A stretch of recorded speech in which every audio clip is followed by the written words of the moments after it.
आम निर्वाचनपछि दलहरूको ध्यान कार्यकारी प्रधानमन्त्री भन्दा पनि राष्ट्रपतिमा बढ़ी केन्द्रित। कांग्रेस राष्ट्रपति र प्रधानमन्त्री दुवै लिने दाउमा।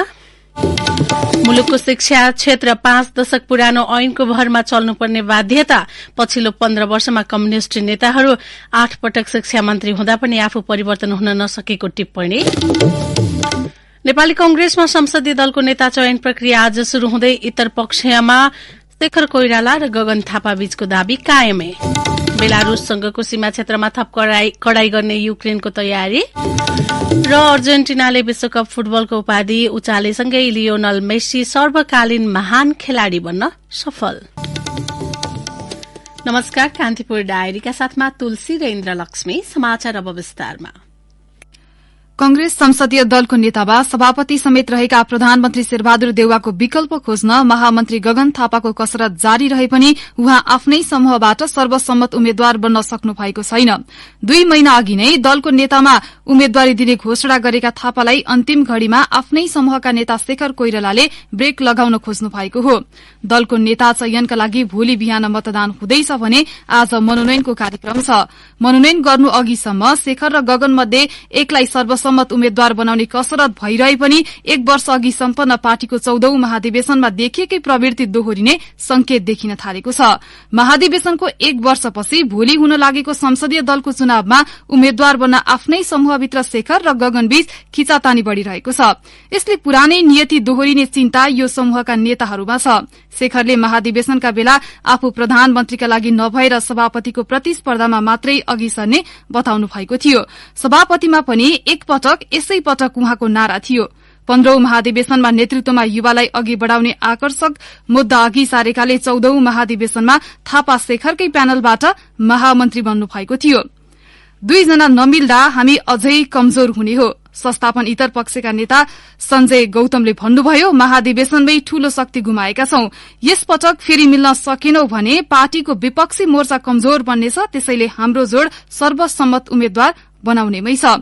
संसदीय दलको अंकगणित देउवाको पक्षमै देखिन्छ। शेखर र गगन मिल्दा संस्थापन इतर पक्षमा 32 सांसद छन्। केहीलाई प्रभावमा पार्न सके पौडेल, सिंह, कोइराला, निधि सबै देउवाकै पक्षमा लाग्ने सम्भावना छ। निधि बाहेकका नेता पहिला संस्थापन इतर खेमाकै हुन्। शेखर र गगन मिल्दा पनि संस्थापन इतर पक्षमा 32 भन्दा बढ़ी सांसद नभएकाले देउवालाई तत्काल दलको नेताबाट हटाउन सक्ने सम्भावना कम छ।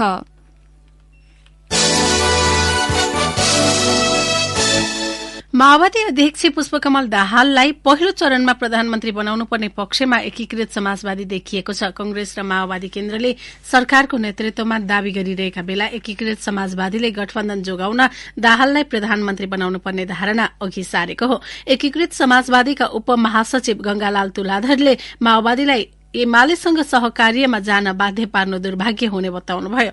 उहाँले भन्नुभयो, माओवादीले एमालेतिर जान हलचल गरिरहेको छ। वामपन्थी सरकार बन्न सक्दैन। अहिले यही गठबन्धनको निरन्तरता हुनै पर्छ भन्ने सन्देश हाम्रो अध्यक्षले दिनुभएको छ।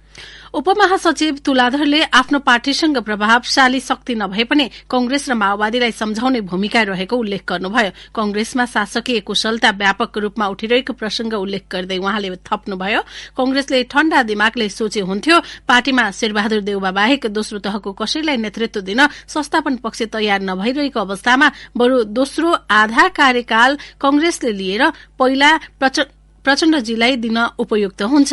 एउटा आत्तिएर अर्कोतिर जाने, अर्कोले यो कोही पनि होइन जेसुकै होस् भन्ने स्थिति बन्नबाट हामीले जोगाउनुपर्छ। एमाले सहितका दलसँग मिलेर सरकार बनाउने विकल्प समेत खुल्ला राखेर दाहालले संवाद बढ़ाएपछि एकीकृत समाजवादीले त्यसलाई रोक्ने रणनीति लिएको हो।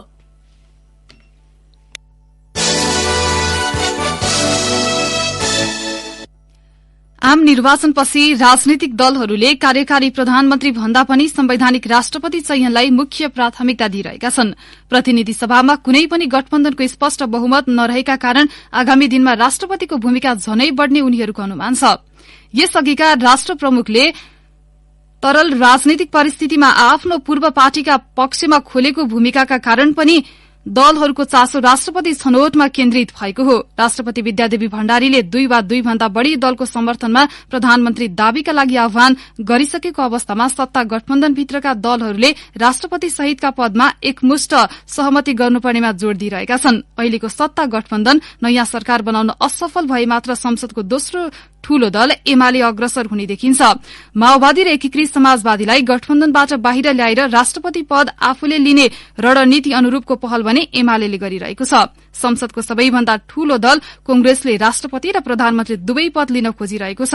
कांग्रेसमा संस्थापन इतर समूहका केही नेताले प्रधानमन्त्री अहिले माओवादीलाई दिएर राष्ट्रपति पद आफूले लिनुपर्नेमा जोड़ दिइरहेका छन्। गठबन्धनको अर्को दल एकीकृत समाजवादीले शक्ति बाँडफाँडका क्रममा राष्ट्रपति पदमा दावी गर्ने संकेत गरिसकेको छ। अन्तर्राष्ट्रिय परिस्थितिका कारण राष्ट्रपति पद पाइने विश्वास माओवादीमा देखिँदैन। त्यही कारण उसले प्रधानमन्त्रीमा जोड़ दिइरहेको हो। राष्ट्रपति उपराष्ट्रपति निर्वाचनमा कांग्रेस र एमाले आपसमा नमिल्दाको अवस्थामा माओवादी निर्णायक हुने स्थिति छ। राष्ट्रपतिको पदावधि 5 वर्ष हुने संवैधानिक व्यवस्था छ। राजीनामा वा मृत्यु बाहेकको अवस्थामा राष्ट्रपतिलाई बीचमै हटाउन महाअभियोगको विकल्प छैन। महाअभियोग प्रस्ताव पारित गर्न संसदमा 2/3 बहुमत चाहिन्छ।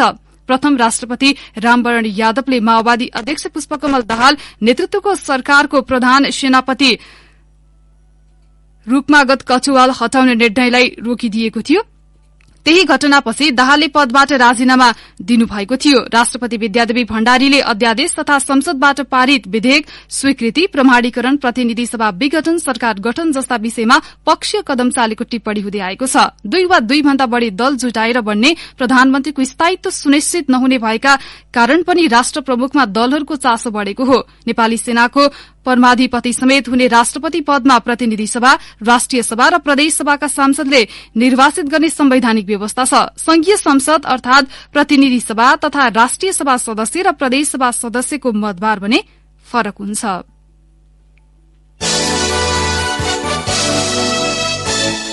प्रतिनिधि सभाका नवनिर्वाचित सांसदलाई राप्रपाका समानुपातिक सांसद पशुपति शमशेर जबराले शपथ ग्रहण गराउने हुनुभएको छ।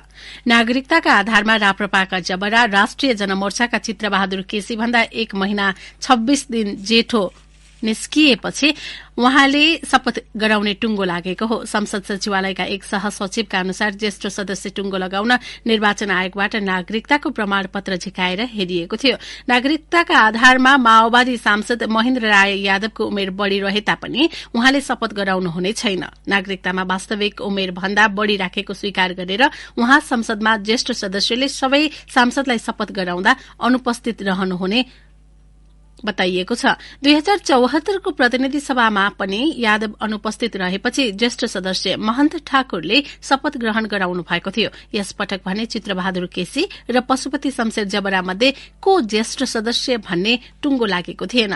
नागरिकता अनुसार केसीको जन्ममिति 1979 माघ 24 छ। राणाको भने 2030 मंगिर 24 मा 32 वर्ष पुगेको नागरिकता जारी भएको पाइएको छ। नागरिकताका आधारमा ज्येष्ठ सदस्य टुंगो लागेपछि संघीय संसदका महासचिव भरतराज गौतमले जबरालाई ज्येष्ठ सदस्यका रूपमा शपथ गराउने व्यवस्थाका लागि राष्ट्रपति कार्यालयलाई पत्र पठाइएको छ। राष्ट्रपति विद्यादेवी भण्डारीबाट शपथ लिएपछि जबराले बिहीबार अपराह्न 1 बजे अन्य सांसदलाई शपथ ग्रहण गराउने कार्यक्रम छ। कान्तिपुर डायरीमा अब ब्रेकको पालो। ब्रेकपछि कान्तिपुर डायरीमा अब कान्तिपुर सविस्तारको पालो। कान्तिपुर सविस्तार। नेपालमा शिक्षा क्षेत्रको अवस्था हेर्दा व्यथिति र विसंगति बढ़दै गएको छ। नीतिगत सुधार हुन नसक्दा शिक्षा क्षेत्रमा परिवर्तनले फड्को मार्न नसकेको पूर्व शिक्षा मन्त्रीहरूको बुझाइ छ। पछिल्लो 15 वर्षमा कम्युनिष्ट नेताहरू नै शिक्षा मन्त्री भए पनि उनीहरूले शैक्षिक सुधारका लागि ठोस काम गर्न नसकेको टिप्पणी हुँदै आएको छ। राजनीतिक दलहरूको उदासीनताका कारण 5 दशक भन्दा पुरानो ऐनको भरमा चल्नुपर्ने बाध्यता नेपालको शैक्षिक क्षेत्रको विडम्बना हो।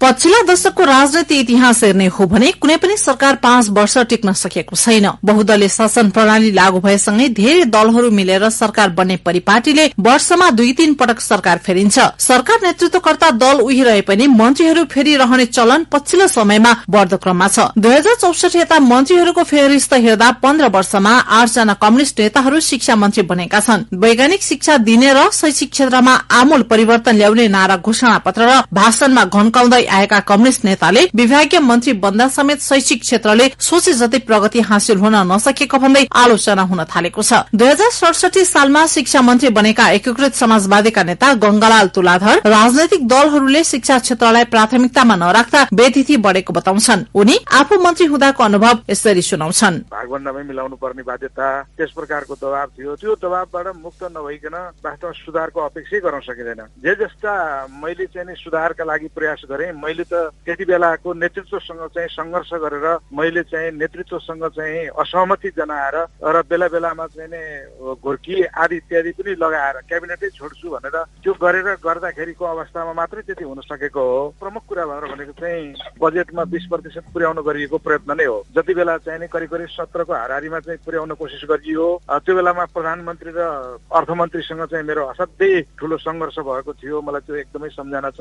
त्यस पछाडि चाहिँ भिसीहरूको नियुक्तिको सवाल थियो। एकै दिनमा मैले 7वटा विश्वविद्यालयको भिसी नियुक्ति गराउन सकेको हो। त्यति बेला आफ्नै प्रधानमन्त्रीसँग असाध्यै ठूलो लडाईँ गर्न परेको स्थिति थियो। 2068 सालमा शिक्षा मन्त्री बनेका दीनानाथ शर्मा आफूले शिक्षा क्षेत्रको सुधारका लागि हर प्रयास गरेको बताउँछन्। शिक्षक सेवा आयोगमा पदाधिकारी नियुक्त गरेको, खुला विश्वविद्यालय सञ्चालनका लागि आफ्नै पालामा निर्णय भएको शर्माको दावी छ। माध्यमिक विद्यालयमा प्राविधिक धारको शुरूआत पनि आफ्नै पालामा भएको उनी बताउँछन्। मुलुकमा राजनैतिक परिवर्तन भए पनि अन्य क्षेत्रमा जस्तै शिक्षामा पनि नीतिगत सुधार हुन नसक्दा व्यथिति रहेको उनी बताउँछन्। शर्मा भन्छन्, शिक्षामा गुणात्मक रूपले नीतिगत सुधार हुनुपर्ने थियो। त्यसको लागि अध्यादेश मार्फत शिक्षा ऐन बनाएर मैले लिएर गएको थिएँ। उस बेलादेखि अहिलेसम्मको शिक्षाको समस्या भनेको सबभन्दा ठूलो चाहिँ क्रान्ति पनि भयो, परिवर्तन पनि भयो। 46 सालमा 62-63 को आन्दोलनपछि गणतन्त्र आयो, संविधान बन्यो। नयाँ संविधानमा नागरिकहरूलाई शिक्षा सम्बन्धी, स्वास्थ्य सम्बन्धी मौलिक हकहरू गुणात्मक रूपले चाहिँ व्यवस्थित गरेर ल्याइयो। तर पनि त्यसको चाहिँ शिक्षामा सुधार हुन नसक्नुको प्रमुख र प्रधान कारण नीतिगत चाहिँ सुधार हुन सकेन। 2028 सालको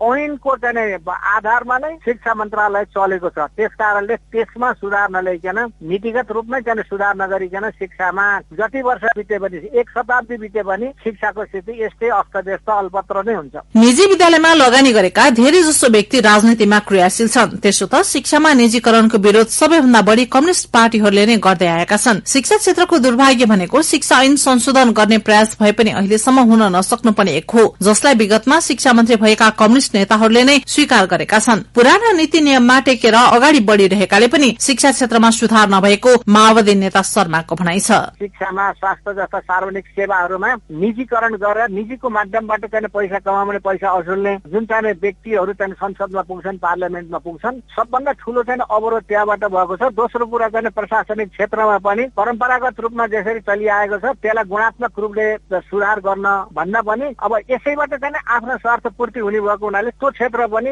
यसलाई चाहिँ परिवर्तन गर्न चाहँदैन। हरेक चुनावमा प्रमुख राजनैतिक दलले चुनावी घोषणा पत्रमा शिक्षा क्षेत्र सुधारका आफ्ना एजेण्डा समावेश गर्ने गरेका छन्। तर घोषणा पत्रमा उल्लेख भए अनुसार कुनै पनि व्यवस्थामा उनीहरूको ध्यान गएको पाइँदैन। घोषणा पत्रमा उल्लेख भएका बुदाहरू घोषणा पत्रमा नै सीमित हुने गरेका छन्। 2067 सालमा कुल बजेटको 17% शिक्षा क्षेत्रका लागि छुट्याइएको थियो। तर त्यस यता हरेक आर्थिक वर्षमा शिक्षा क्षेत्रको बजेट घट्दै गएको छ। विद्यालय स्तरको शिक्षादेखि विश्वविद्यालय तहसम्मको शिक्षामा व्यथिति बढ़ेको पाइएको छ। शिक्षाविद डाक्टर केदार भक्त माथेमा राजनैतिक दलका कारण शिक्षा क्षेत्रमा व्यथिति बढ़ेको बताउँछन्। उनी भन्छन्, एउटा उच्च शिक्षामा पनि विशेष बिग्रेको कारण त के छ भने तपाईको यो राजनीतिकरण। उहाँहरूले चाहिँ आफ्नो स्वार्थलाई को लागि चाहिँ मान्छेहरू छानेर ल्याउनुहुन्छ विश्वविद्यालयहरूमा। विश्वविद्यालयमा छानेको मानिसहरूले पनि त्यो नेताहरूकै स्वार्थको लागि काम गर्नुहुन्छ।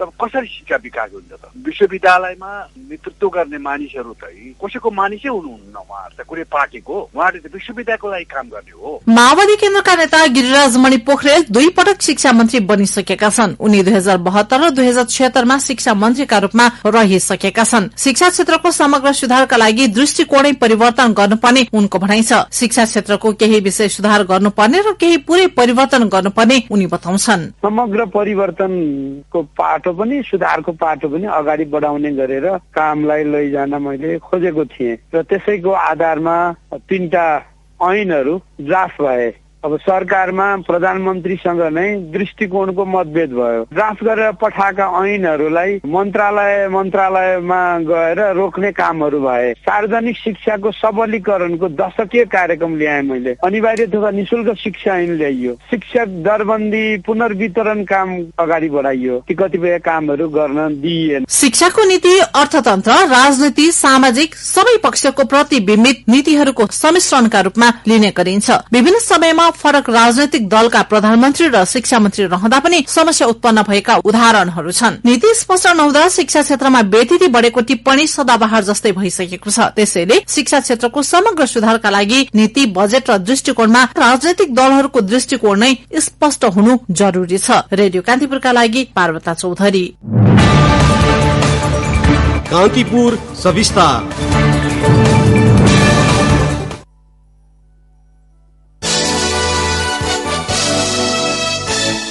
मानवाधिकार चलचित्र केन्द्रको आयोजनामा नेपाल मानवाधिकार अन्तर्राष्ट्रिय चलचित्र महोत्सवको 10औं संस्करण काठमाण्डुमा शुरू भएको छ। पौष 6 गतेसम्म चल्ने महोत्सवमा 25 देशका 64वटा चलचित्र प्रदर्शन गरिँदैछ। एक रिपोर्ट।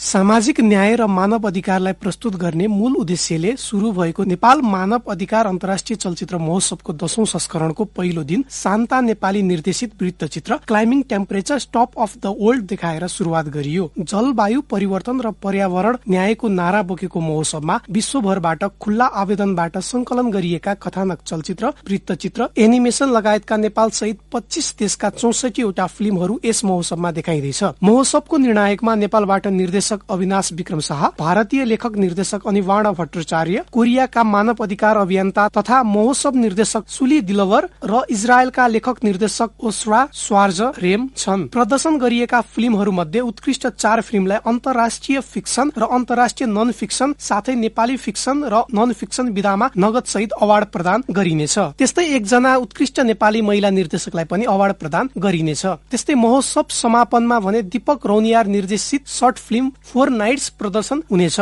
मानव अधिकारका विषयमा फिल्महरू निकै कम बन्ने गरेको अवस्थामा त्यसमै केन्द्रित भएर चलचित्र महोत्सव हुँदै आएको हो। मानव अधिकार असाध्यै महत्वपूर्ण विषय भएको र यसलाई बुझाउन चलचित्रले ठूलो भूमिका खेल्ने मानव अधिकार आयोगका अध्यक्ष तप बहादुर मगर बताउनुहुन्छ। 2 घण्टाको लेक्चरले चाहिने पूरा गर्न नसकेको कुराहरू चाहिने 1 मिनेटको चाहिँ फिल्मले चाहिने पूरा गरेर उसलाई चाहिँ आँखा खोलिदिन सक्छ, सोच ल्याइदिन सक्छ भन्दाखेरि यो सब कुराहरू के भने फिल्मले त्यति सशक्त रूपमा चाहिने काम गर्न सक्छ। मानव अधिकार विश्वभर कुन अवस्थामा छ र यसले कस्तो रूप लिइरहेको छ भन्ने झल्को चलचित्र महोत्सवमा देख्न सकिन्छ। नेपाल मानव अधिकार अन्तर्राष्ट्रिय चलचित्र महोत्सव विश्वभरका चलचित्र कर्मीका लागि एउटा राम्रो अवसर बनेको बताउनुहुन्छ मानव अधिकार चलचित्र केन्द्रका निर्देशक पाण्डव केसी। महोत्सव चलचित्र कर्मी र मानव अधिकारको क्षेत्रमा क्रियाशील व्यक्तिका लागि फिल्मको माध्यमबाट छलफल अन्तर्क्रिया गर्ने महत्वपूर्ण मञ्च रहेको केसीको भनाइ छ। त्यो फिल्म बनाइसकेपछि कुनै न कुनै प्लेटफर्मबाट देखाउनु पर्छ हैन। त्यो सबै फिल्म मेकरले बनाएको फिल्महरू फिल्म हलको मार्फतबाट बाहिर आउँदैन। त्यस्ता फिल्म मेकरहरूको लागि चाहिँ यो एउटा राम्रो प्लेटफर्म हो यो फेस्टिभल चाहिँ हैन, जसमा चाहिँ हामीले मानवाधिकार र सिनेमालाई जोडेर यो चलचित्र महोत्सव गर्ने गर्छौँ।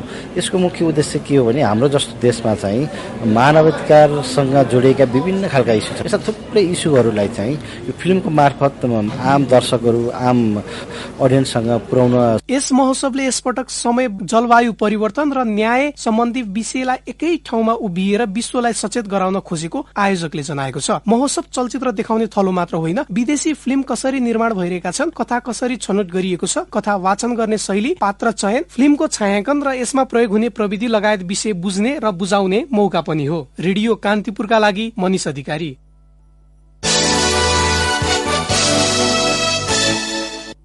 चितवनको नारायणगढ़ मुगलिङ सड़क आजदेखि दैनिक 4 घण्टा बन्द हुने भएको छ। मुगलिङदेखि पश्चिमका 4वटा पुलहरू बनाउनका लागि दिउँसो सड़क बन्द गर्न लागि हो।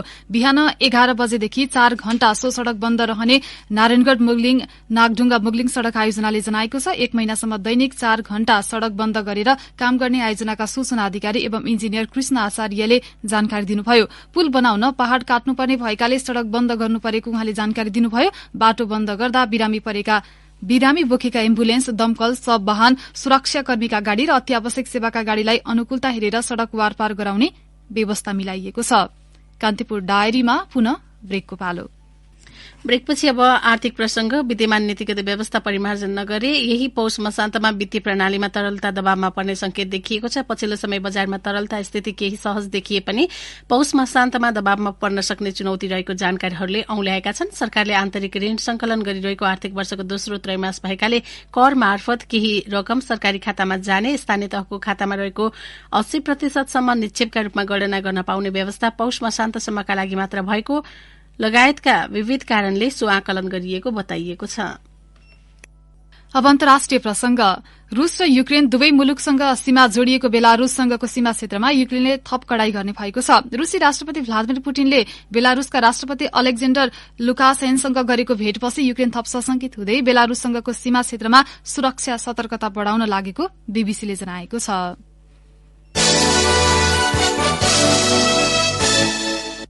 अब खेल प्रसंग। अर्जेन्टिनाले 36 वर्षपछि विश्वकप फुटबलको उपाधि उचालेसँगै फुटबलको महाकुम्भ विश्वकपको 22औं संस्करण कतारमा सम्पन्न भएको छ। सन् 2018 को विश्वकप विजेता फ्रान्स लगातार उपाधि रक्षा गर्नबाट वञ्चित भयो। 35 वर्षीय मेसी विश्वकप फुटबलको सर्वकालीन महान खेलाड़ीको पहिचान बनाउन सफल भएका छन्।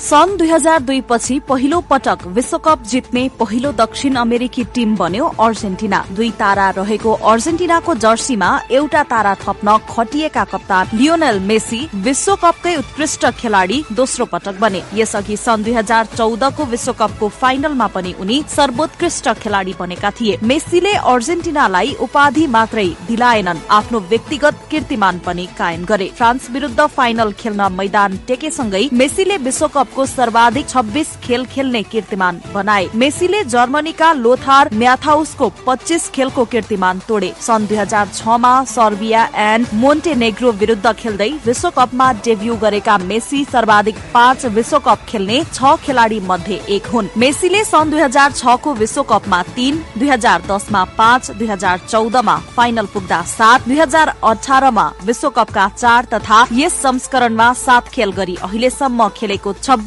खेलमा 13 गोल गरेका छन्। सन् 2006 को विश्वकपमा मेसीले 1 गोल गरे भने 2010 मा गोल गर्न सकेनन्। यस्तै सन् 2014 मा उनले 4 गोल गर्दा सन् 2018 मा मात्र 1 गोल गरे। मेसीले यस संस्करणमा गरेका 7 गोल मध्ये 4 पेनाल्टी थिए। मेसीले विश्वकै सर्वोत्कृष्ट खेलाड़ीका रूपमा गोल्डन बलको अवार्ड जिते। यस संस्करणको समूह चरणमा मेसीले पोल्याण्ड विरुद्ध मात्र गोल गर्न सकेनन्। नकआउट चरण अन्तर्गत अन्तिम 16, क्वार्टर फाइनल, सेमी फाइनल र फाइनलमा उनले गोल गरे। यस्तै मेसी नकआउट चरणको 4वटै खेलमा गोल गर्ने पहिलो खेलाड़ी समेत बने। खेल जीवनमा आफूले पाउन नसकेको एउटा उपाधि अन्ततः उनले हात पारे। मेसीले आफ्नो सपना पूरा गरे। 7वटा बालोन डिओर, 4वटा च्याम्पियन्स लीग, एउटा कोपा अमेरिका, स्पेनी क्लब बार्सिलोनाबाट 10वटा ला लिगा र पेरिस सेन्ट जर्मेन पीएसजीबाट फ्रान्सेली लीगको उपाधिसँगै अब विश्वकप पनि थपियो। यस उपाधिलाई मेसीका करोड़ौं समर्थकले उनी फुटबलका सर्वकालीन महान खेलाड़ी हुन् भन्ने प्रमाणका रूपमा प्रस्तुत गर्नेछन्। यस्तै अर्जेन्टिनालाई उपाधि दिलाउन फाइनलमा फ्रान्सको पेनाल्टी रोकेर निर्णायक प्रदर्शन गरेका गोलकिपर इमिलियानो मार्टिनेजले विश्वकपको उत्कृष्ट गोल रक्षकका रूपमा